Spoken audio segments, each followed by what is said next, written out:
તિલકવાડાના વધેલી ગામ નજીક મૂકવામાં આવેલા પાંજરામાં 6 વર્ષીય દીપડી પુરાઈ હતી। થોડા દિવસો પહેલા જ ખેતરમાં કપાસ જોવા માટે ગયેલા 5 વર્ષીય બાળક પર દીપડાએ હુમલો કર્યો। જો કે પિતાએ દીપડાનો મુકાબલો કરતા દીપડો બાળકને છોડી ભાગી ગયો। આ ઘટના બાદ વિવિધ સ્થળોએ પાંજરા ગોઠવવામાં આવ્યા છે। તિલકવાડા તાલુકાના ખાટા આશ્રિતા ગામની સીમા થોડા દિવસ પહેલા પિતા અને પુત્ર ખેતરમાં કપાસ જોવા ગયા। આ સમયે ખેતરમાં ઘસી આવેલો દીપડો 5 વર્ષીય બાળકને પકડી ખેતરમાં ખેંચી ગયો, પણ પિતાએ દીપડાનો મુકાબલો કરતા દીપડો બાળકને છોડી ભાગી ગયો।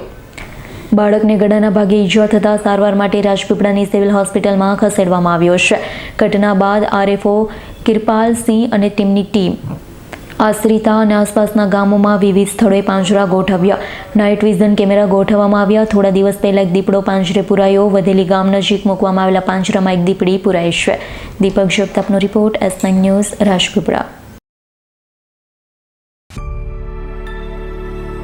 અમારી તમામ માહિતીથી અપડેટ રહેવા માટે જોડાયેલા રહો S9 ન્યૂઝ સાથે।